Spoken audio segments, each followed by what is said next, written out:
the TeamClearCoat podcast. We're two friends finally doing something about our obsession with cars. We're probably not doing it well, but it should be fun, and we might actually learn something along the way. I'm Dave. And I'm Ian, and this is our show. Dave. Ian. Dave, are you there? Oh, God. Ian. I see your beautiful face on the Skype. You skip? On the skip, and I'm so sorry that listeners don't get to enjoy this. Well, I am not. And I'm going to apologize for the Skype audio quality up front. Yeah, that's good. So, ladies and gentlemen, this is TeamClearCoat. We are an automotive podcast. I'm Dave. That's Dave. I'm Ian. This is Wednesday, November 9th. Yep.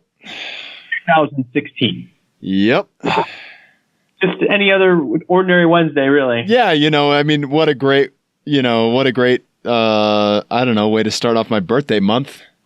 Yeah. Yeah. Ian, how's your week going? I'm just going to jump right in. Let's stop beating around the bush. Okay. All right.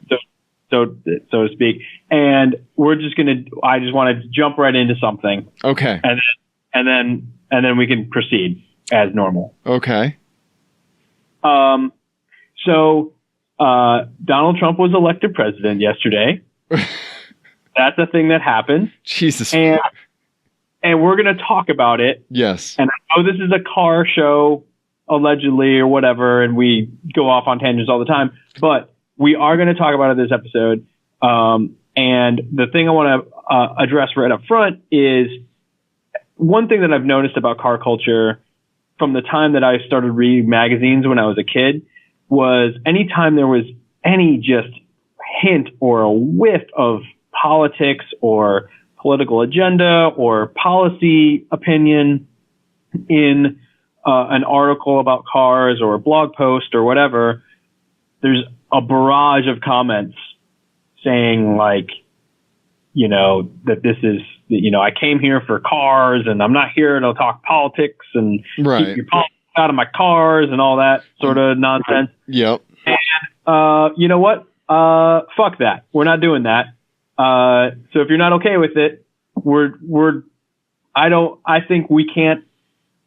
to be able to decouple those two any longer. And I think, so this episode, I want to talk about, what happened this week, why it matters to us, and also I want to lay out the case for why we as car culture citizens need to care more about this shit.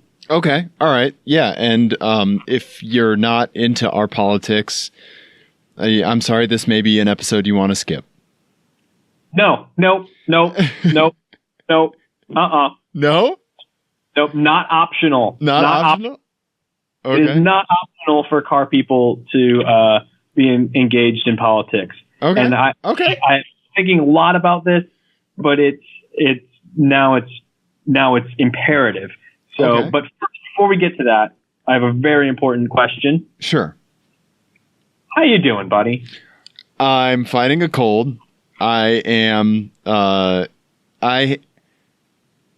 Do you want me to talk about how I feel politically, like about the political environment? Okay. Yeah. All right. So after last night. So I am a bleeding heart liberal. Whatever. Obviously, you can largely guess how I feel. The thing that I have in front of me right now is that I have such a big fear that is so nebulous, right? Like if Trump was to say, here's what I want to do in my first 100 days, right? Which is common for a president to announce, right? He actually released that. He did release that today. Okay, so I haven't read that yet. But once I read it, then I think that my fear will translate from this nebulous, all-encompassing panic, shitting myself cloud into a few identifiable fears that I can wrap my arms around and have a better idea of what I need to be worried about, right?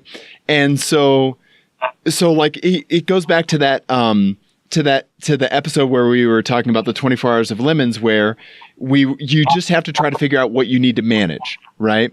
I have to try to figure out what kind of fears I need to manage, right? What are the things that I'm really worried about, right? And are those in this first 100-day plan? Things like that. Right.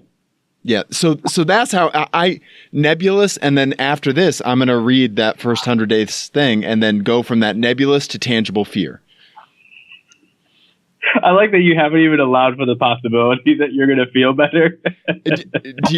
You know what? I mean, that's a fair statement, but have you allowed yourself the possibility to feel better? No. Okay. All right. So so Jenny, my wife, is also in sort of like panic mode and fear mode. And I'm somewhat in that place, but I'm more just motivated and fired up about it, honestly. Okay. So I'm glad it seems like you're doing okay. Yeah. A little nervous, a little skittish. Yeah. Concerned, really concerned. Yeah. And to me, my fears are more around my friends, Yep. I have friends that are kind of directly run afoul of any number of things that he talked about. I have gay friends.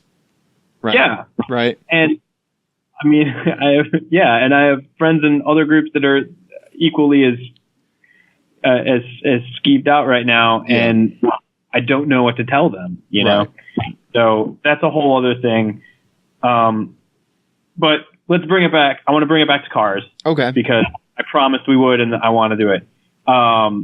So here's the thing that's been rattling around my head for months now, because I kept seeing things that would and car writing and journalism has been doing this for as long as I can ever remember, of really going out of their way to avoid taking stands on political issues. And there's a few writers that doesn't apply with, but especially American writers seem to really stay away from making any sort of pronouncements or recommendations or anything, and certainly endorsements. But it seems that our hobby is way more beholden to the political process than anyone else's hobby. You know what I mean?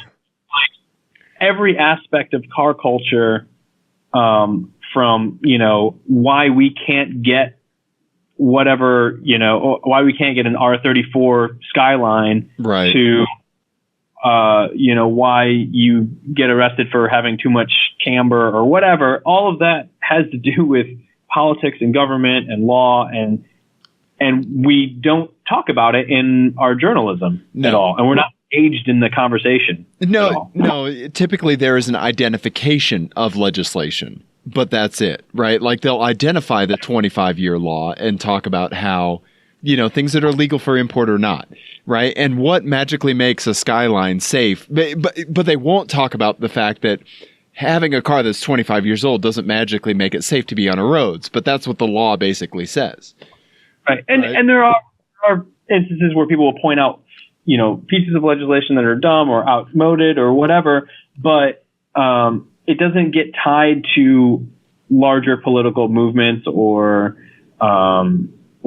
certainly not ideology or anything. Right. Which is fine, I guess, but I think we're at the point now where, with technology being where it's at, with the culture being where it's at, and car culture being where it's at, that's no longer a tenable situation. Right. So just going to run through a couple of things that I wrote down. So the first thing, and so now that Trump was elected, he only had like a handful of campaign promises on which to base our nebulous fear, right? Right. A couple of actual policies, one of which was essentially starting a trade war, right? We're going to start trade wars with Mexico. We're going to start a trade war with China and other people in Southeast Asia. What is that going to do to the car industry? Right. You get raw materials, or if suddenly, if you're a fan of imported cars, they're not going to be able to import cars anymore. These sorts of things have impact, to say nothing of what that's going to do for people who work at foreign-owned car manufacturing plants in the U.S. Right. Right. How are those going to be affected? And then, the economy at large is obviously plays into whether we can enjoy our hobby or not as well. Yes. Yes. So that's just one reason why car culture should be paying attention to this. Immigration is another one. We have, like I mentioned before, we have lots of, right now I'm in my hotel room. I'm a few miles from Volkswagen U.S. headquarters. There's tons of engineers from foreign countries that are in the U.S. because a lot of car engineering happens in the U.S. The NSX was built in California and engineered in California, even though it's a Japanese company. There's countless examples of all that sort of stuff. And high-skilled immigration, does that get affected with his policy? Right. All that kind of stuff is important as well. Car culture is now a big tent sort of thing, right? Like we've made huge strides in bringing in donks and stance kids and coal rollers, I guess, and off-road bros. Right. Hot rodders, drag racers. Yeah. So now, more than ever before, we're all sort of having the same conversation and digesting the same media and everything else. And, not everybody looks like everybody else. And now we're going to start in the larger culture alienating people of certain backgrounds, or people who look a certain way. Right. And that affects car culture too, and so we need to protect the gains that we've made by protecting our friends, essentially, right? Right. So I've got a bunch more, but I'm just I'm rambling. I'm sorry. No, you're not. You're making good points. Keep going. Okay. Yeah. The one that nobody wants to hear, the car people really don't want to hear about, climate change. He's already announced that he's going to be doing away completely with the cafe regulation for mileage standards. It's probably a slightly flawed regulation that could use some work, but to just remove it completely. And I would argue, and we've kind of talked about this before on the show, that really, and we talked about it with Derek Mead from Motherboard. Yes. So for that episode, go back and listen to that. We basically made the point that in order to save our hobby, we have to sort of destroy it, sort of thing, where we're going to have to be involved in the climate change and emissions and gas mileage gains that are happening. We have to be encouraging of that. And so we can be in the conversation to draw the line between commuting and driving. Right. Right. Yes. Or driving and racing. Yeah. Right. And and we're going to get our toys taken away from us if we're not involved in that. Right. Right.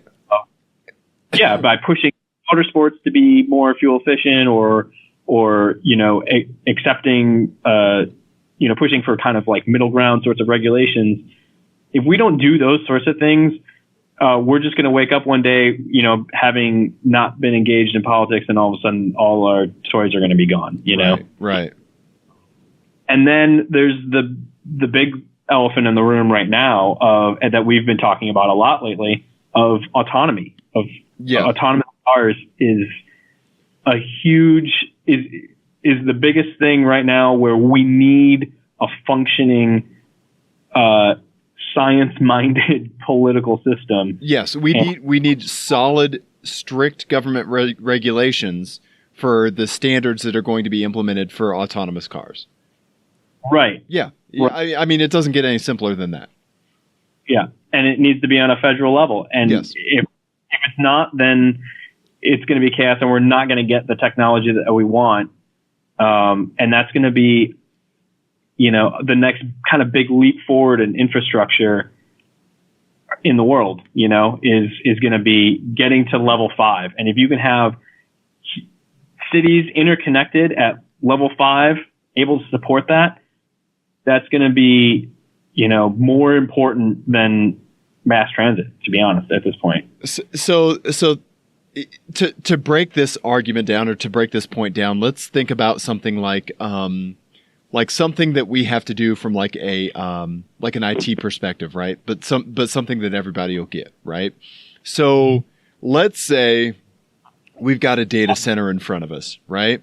Got tons of computers, tons of stuff that's racked and stacked, right? We need to label source and destination port on every single piece of Cat5 in the entire data center, right? Which would involve tracing cables one to the other and all that, right? Okay, that's a spaghetti mess, and it would take forever to do, right? And yes, it's something we need to do. But if every new piece of equipment we started putting in, we did that right when we installed it, then that would be less stuff that we would need to do down the road. It would make that project easier, right? And that's what I'm worried about. I'm worried that we might not be able to start making those steps that will make it easier to achieve full level 5 autonomy down the road. What you're trying to say is it's easier to build something that's not fucked up than it is to unfuck something. You're exactly right. Thank you. And that's what it is, exactly. So basically, if we're engaged in political discussions and aware of how our hobby relates to political discussions and the culture at large, then we're going to be able to help build those things in a way that accommodates us, which is how this all works, right? Yes. Instead of, being upset 10 years down the road when, you can't drive an MG anywhere, Right. That's my pitch. And that's my pitch to stop whenever anyone posts any article that is just even like skirts the edge of politics or God forbid actually states an opinion. Right. There's just 1,000 comments of, get your and back to letter, like in print. I remember distinctly reading, every month in Automobile, Jamie Kitman would piss somebody off by talking slightly about politics and you're like, get your politics out of my car magazine. Okay. The entire hobby is nothing but, regulations and right. I mean, the things that we love the most, the cars that we love the most are like homologation cars. Right. That legally had to be built. Which is I just can't even, the thing, there's a whole culture around cars that were in Gran Turismo that we couldn't get here only because we couldn't get them here. Right. Right. That was due to laws. We should understand the inner workings of those things and how they came to be and why they are the way they are. That's my rant about this. But I think it's something that we should commit to being more vocal about on our show, and because it doesn't feel like there's a lot of people doing it in the context of cars, and I think we're okay at it. Yes. I think we're comfortable stepping in to speak about it. So that's where my head's at. I was sorry. I was listening to Run the Jewels and drinking. Ready. You were drinking whiskey? Is that what you said? You cut out there for a second. I was, yeah. Yeah? Run the Jewels and whiskey. That's what else do you need? And then you just open up the laptop and hop on Skype with me. Yeah. Right? That's the trifecta right there, buddy. Yeah, that's the blue plate special of anger. Yeah. Yes. So, should we lighten it up and do some FMK cars? Yes, we should. We should. Let me go first. Okay. Ian? Yes, sir. As you know, I've purchased a new car. Did you? You haven't mentioned it. Yeah, I have an Infiniti M45, Ian. Okay. And I'm liking it. I know, and I like it too. It's quite fun. I'm looking forward to you coming back and driving it. And also my butthole being puckered shut the entire time you drive it. I'm sure it'll be fine. Yeah, and if I toot, it'll sound like a freaking whistle. Yeah. Yeah. So, Ian. Yes. I would like to give you 3 cars that match roughly the mileage and price point for what I got my 2006 Infiniti M45 for. These are all active listings on CarMax right now.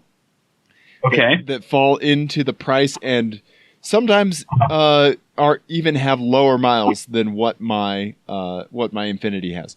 For anybody who doesn't know, my Infiniti is a 335 horsepower V8 rear wheel drive, automatic transmission, nice big sedan, and I love it. It's really nice, and I think it's highly underrated.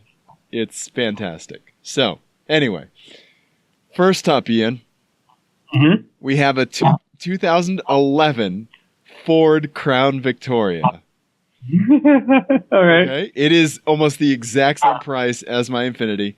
This only has 58,000 miles on it. Okay. Okay. And CarMax has all new tires. Okay. All right. Then, Ian, we have a 2011 Mini Cooper Clubman S. So this is the turbo manual transmission, 60,000 miles. Okay. Okay. Lastly, Ian, we have a 2009 Dodge Journey SE. All right. So I'm going to kill the Dodge Journey. Okay. I will. Ooh. I will F the Mini. Okay. And I'm going to marry the Crown Vic. What would you do in a Mini for a day? Wonder why everything's rattling so much. Uh-huh. Wonder why your oil pressure light's on. Yeah, exactly. I think I would start a dog walking business. That seems like a dog walker's car, right? The Clubman. Yeah, that sounds good. Yeah. Like a quirky dog walking with a vinyl with a wrap. Yes. Yes. Yeah, minis and dogs and something. I don't know. I would love to see like the like logo art of like your face like smiling with like a whole bunch of dogs on the. Or you could do the Dumb and Dumber. The other side is like, honestly, I don't even really like dogs. Or you more of a cat person. You could do the Dumb and Dumber thing and actually make it look like a dog. Yes. Yeah, there you go. Oh, I know. I got a better idea. I'm going to open one of those cat cafes just in the car. I can have a whole bunch of cats in there and some beanbags. And then it's going to be like a combination. It's for the Venn diagram of people who like cats a lot and like driving on a track. And I'm just going to drive them around the track while they pet the cat. And everyone on the cats will have a little helmet on. And there'll be fireproof beanbags, obviously. And, yeah, I think that seems like a perfect business plan. Okay, I like that. No one would ever get injured, and your insurance claims would be negligible. Ah, that'd be great. Yeah, okay. All right. Well done, buddy. Thank you. But those are 3 insanely shitty things that you could have. Or you could have an amazing Japanese I see what you're doing there. Yes, luxury I got it. sedan with a big honking V8. But guess what? I also have a Crown Vic in my FMK cars for you. No. I do. Hive mind. Yep. How would you answer yours? The same way. I probably wouldn't have a cat cafe.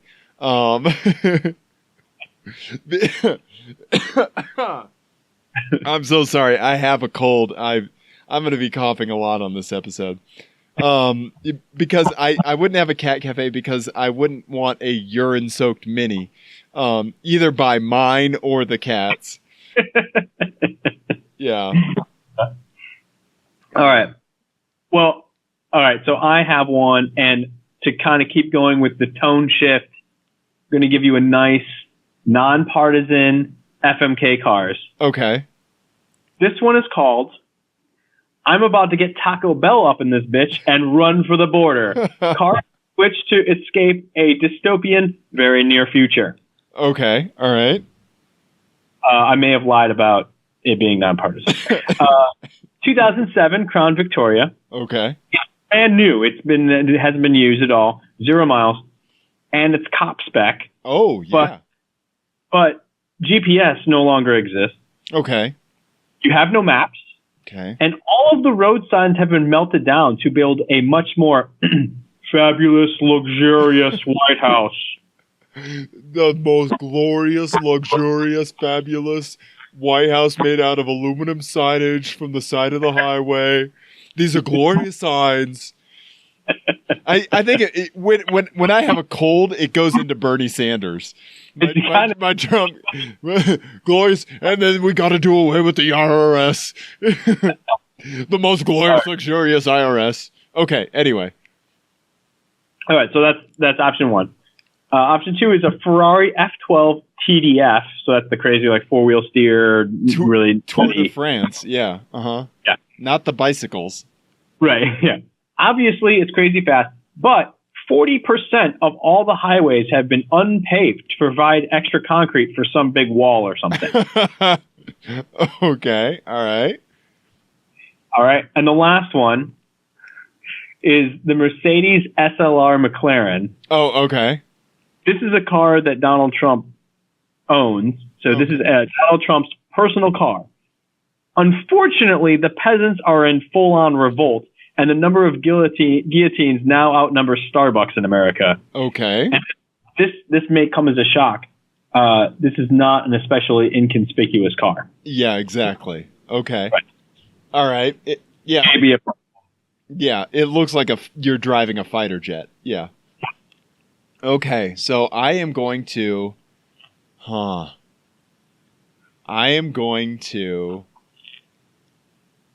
F the McLaren. Mercedes Whoa. McLaren. All right. Beautiful beheading. No. What I'm going to do is I'm going to take it. I'm just going to throw the keys into it and just say, "Have at it, bitches." Here you go. And then someone's going to go, "Wait a minute, this motherfucker's so rich he can just give away his supercar?" Nope. Off with I stole it. I won it in this weird game of fuck, marry, kill with cars. Yeah, just don't worry about it. It's fine. Yeah. It's fine. It's fine. Then I think what I'm going to do is I am going to marry the Crown Vic because I like Ford Crown Vics and I cannot lie. Yeah. Yeah, Ian, you cannot deny. And in a dystopia, that sort of just like rugged utilitarianism is kind of what you want. Right, yeah. Utilitarian and performance and kind of what you want. Was I telling you about when I was avoiding watching election night coverage and playing Nuclear Throne? Because Nuclear Throne is set in a post-apocalyptic world, right? And at least I could quit that game and return to a serene Windows desktop. Yeah. Oh, Ian, we have some listener FMK cars. Oh, we do? Yes, we do. Let me pull it up on the email. Distract the people while I pull it up on the email. Oh, I got nothing. No? Oh, my rental car. Yes, let's talk about your rental car. So, just to really drive home how shitty this week is, showed up and the only rental car available to me was a Toyota RAV4. What? No. Yeah. You're kidding me. It's awful. What color? I don't know. Oh. I think. Like a what? A bronze. Fuck Skype, man. This is bullshit. Yeah. Skype bullshit. Yeah. Did you lose me? Now you keep cutting out every time I talk. It's bullshit. If I do this some more, does that help? Yes, that definitely helps. Yes. Ian, yes, use the pinky. There you go, buddy. Oh, boy. Yeah, I'm really glad the listeners can't see that. Ian, first off, I want to tell you, about my buddy Alonzo. He sent us an email and basically blamed the election on us. He said that we have the Midas touch. We weighed in on politics a while back and we broke the election. Okay, yeah. I think Alonzo's onto something. It's probably our fault. Might be. Yeah. That's certainly plausible. Honestly, it makes about as much sense as every other explanation I've read today. So why? Yeah. What's up, Alonzo? Thank you for the email. God damn it, that made my morning. Okay, so we got an awesome email from our buddy Scott. Okay, Scott was listening to an episode where I talked about possibly having a roof box and a smaller car so that I could throw tons of shit in the roof box and still fit people in the car. He said him and 4 of his friends managed to fit in his E30 BMW E30, fill up the trunk and the rooftop box full of shit, and somehow make it up a 2-hour drive in the mountains in Washington to go camping. The trunk was mostly filled with enough oil to drown a baby, and that the E30 would inevitably drink after having to haul 4 males and a ton of shit up a mountain. Pictures are attached, and he sent us some great pictures. Those are awesome, awesome pictures, Scott. Thank you for that. So, he sent us an FMK cars. All right.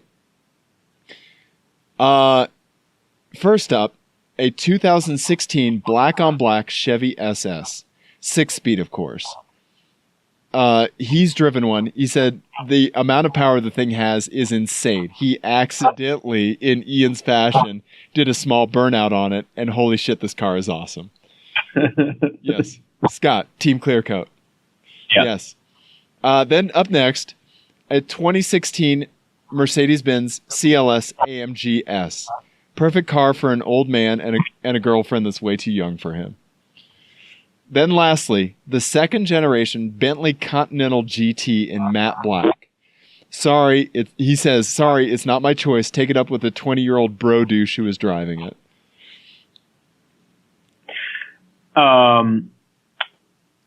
So I would, I'm going to crush the Bentley. Okay. Marry the SS. The SS, obviously. Yeah. Obviously. Yeah. Yeah. And I will fuck the CLS. Okay. Obviously. What would you do in a CLS for a day? I think I would just do burnouts in golf club parking lot. Oh, why not on golf greens?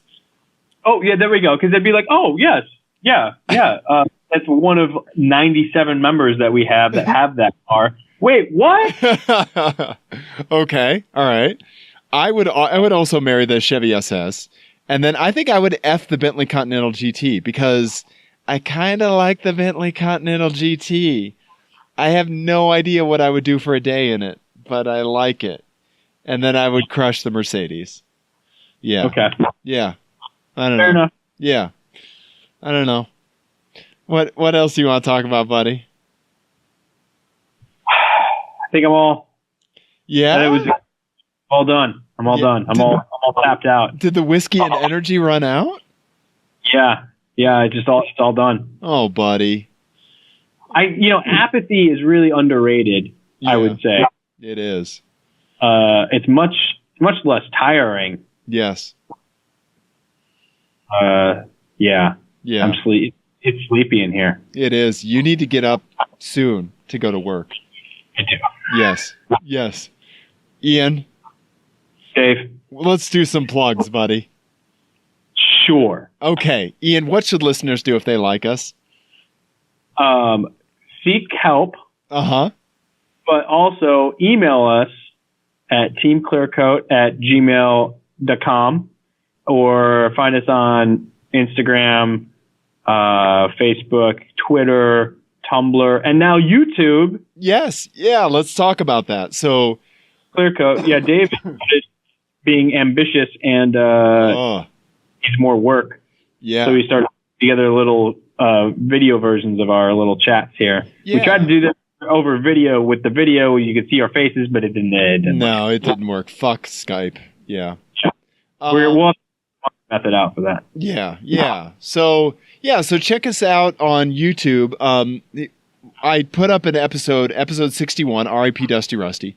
There's 3 episodes up there, our Chump Car and R.I.P. Dusty Rusty. But the thing about R.I.P. Dusty Rusty is that I actually added a slideshow of pictures of the wreck and pictures of Dusty Rusty, pictures of the cars that we did in our FMK cars. So if you want to see what those look like when we're talking about them. I love that you splashed the terms of service agreement. Yeah. We were talking about, it was relevant. Yes. So if this is something that listeners like, if this is something that they would watch, then I'd be willing to do the work for it. It's not that hard, but it does take time. So if honestly, I would really like some feedback on it if people are into it. So watch the Dusty Rusty episode, or watch this episode, I guess, on YouTube. We'll put up pictures of the FMK cars, and we'll go from there. But yeah, I'd love to hear from people to see if they like it. And plus, I guess there's just people out there that listen to podcasts on YouTube. So way to throw our tracking statistics off, you bastards. But oh well, right? Ian, what else should people do if they like us? I'm not really sure anymore. What are you doing? Are you writing? What are you doing? It's fine. Don't worry about it. Are you drawing me? You're drawing me? Oh, Ian drew a penis on a piece of paper. That took way longer to draw than it should have. The pen that they gave me was just like, if you're gonna give a pen in your hotel, this is just a hot tip. Hey, this is a tip for our new president. Actually, if you have a hotel and you're gonna put a pen in the room, you make it not a piece of shit. Make it actually do a pen job. There's nothing more inconvenient than a pen that doesn't work. Yes. Right? Yes. Like here's a chore for you. Is basically right? Oh, you're gonna spend the next 5 minutes becoming a pen doctor. Yes. Pen engineer. And it's all just a countdown to see how long it takes before the person drags it across their tongue. Right? Right. Yeah. Or just fuck it, I'll find another one. Right, exactly. Right. Yes. Okay. Well, thank you for showing me the picture of a penis that you drew, Ian. That was very anatomically correct. Very. Is it? Ian. Plug doctor, everyone. Yes. Ian's urologist. You should rate and review us on iTunes. We would love for you to do that. Send us an email, teamclearcoat@gmail.com. Send us your FMK cars ideas. Send us your, thanks, Ian. Send us your ideas for FMK cars. Send us what you think about the show. Look at us on Facebook, Twitter, Tumblr, Instagram. Do those things. Look at Ian's Twitter account and his Instagram. I roll so hard. EYE roll so hard. I'm also on the internet, apparently, ostensibly, at NuckNuckGoose, NUK Goose, Instagram and Twitter. Check us out on YouTube. Yeah, do that. Ian? Are we done? I think that's it. You need some sleep, buddy. You're crashing like I crash. No, I'm tired. Okay. All right. Well, that's it, buddy. We're going to wrap up. Okay. Bye, everyone. Bye.